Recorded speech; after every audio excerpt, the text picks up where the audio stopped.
get phrasal! Woohoo! Part 4. Alright guys, let's get phrasal.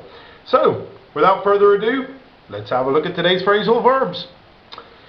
First off, to go in for. So if someone says to you, I don't really go in for horror films, it basically means, or I don't go in for snowboarding. It means that you don't, well, if you use it in a negative way like I just did, you don't go in for it, means you don't enjoy it. If you do go in for something, it means you do enjoy it. But a lot of the time we'll use this in a negative way, like this example here. I don't really go in for skiing, I much prefer snowboarding. There you go. For some reason. But to go in for. Really, really strange. If you haven't seen it, you're like, what? You can't have that. That syntax is all wrong. But it's not. To go under. Not really a good thing. Oh yes. If your businesses go under, well, that's even worse. But if your business goes under, oh yeah, not bad. Blub, blub, blub, blub, blub, like a boat going underneath the waves, or a submarine, something like this. Metaphorically, if your business goes under, it means you're bankrupt, broke, no money. You're obviously in a lot of debt, unfortunately. So the submarine went under the water, and his business went under. And especially in the proficiency exams, they'll use go under in this way, obviously. To hang up. Ooh, yeah. So, you know, if you're on the phone to someone, boop, boop, boop, boop, boop, boop, boop, boop, and they hang up on you, that's right. Bang!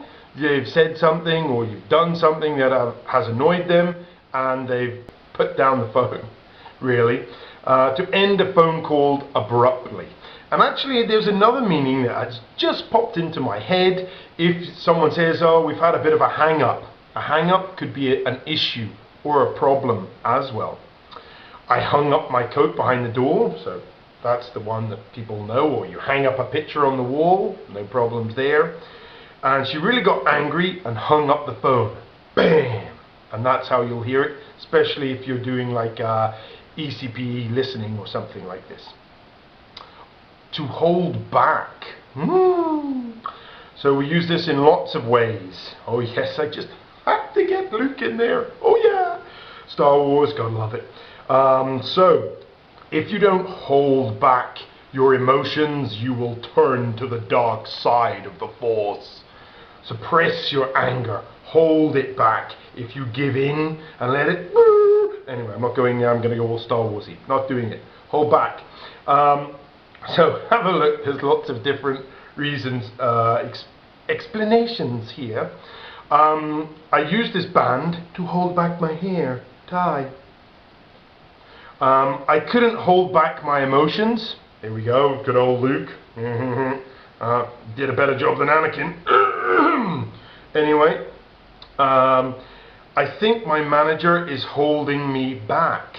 So this is a completely different meaning again, and this is why I know phrasal verbs just drive you guys nuts, because you're like, how are we meant to know all these different meanings? They're not even anything linked to each other. I know, it's annoying, it's English, what can you do? So here, if your manager is holding you back, it could possibly mean that you think you're, notice the word think, you think you're really hot stuff, and maybe he's not giving you the opportunities that you should be getting, so he's kind of like slowing your career down, as I've said here, hindering your progress. Oh, nice vocabulary. Yeah, to hold me back. What's next? To hype up, yes. So before a new film, there'll be a lot of hype about this. For example, like, oh, the final part of Harry Potter. Ooh, the hype, it's the best Harry Potter ever. Oh my goodness, have you seen the ending? Oh, yes, this is all hype. So the media hype things up, the press, they're all about hyping things because it sells stuff. So to promote in a good way, or just to like make it sound great. Yeah, so they do this with PlayStation games and things as well. If they're releasing a game next month, there'll be a lot of hype about it. The release of this film has been hyped up for weeks. To jot something down. So someone gives you some information that you really want to make sure that you remember. You jot it down on a piece of paper, as you can see here. So it just means to write something down pretty quickly. Do you have a piece of paper so I can jot down this number? And to lay down. So we've got the obvious one. Oh, I'm tired, I'm gonna, lie down for a while. This. But there are other meanings as well. Lay down your guns, which mean put your guns down and step away, partner. The government have laid down the new tax laws. In other words, they've put them into place, and that's it. So here I've said clearly stated. He lay down in his bed and he laid down the gun and walked out of the bank. He's in trouble. So put down. So 3 different meanings here of lay down. Another way you'll hear it is kind of an expression here, to lay down the rules or lay down the law. And to lay off, again with lay. Laid off, not so good. It means you've got to clear out all your stuff, your office. You're out of there. You're sacked. You're fired. You've been made redundant. You've been let go. Your contract has been terminated. Yes, in English we have lots of ways of saying you're fired. And this is one of them. If someone was laid off last week, you've lost your job. So I was laid off last week and I'm job hunting at the moment. Alright, so those were some more phrasal verbs for you.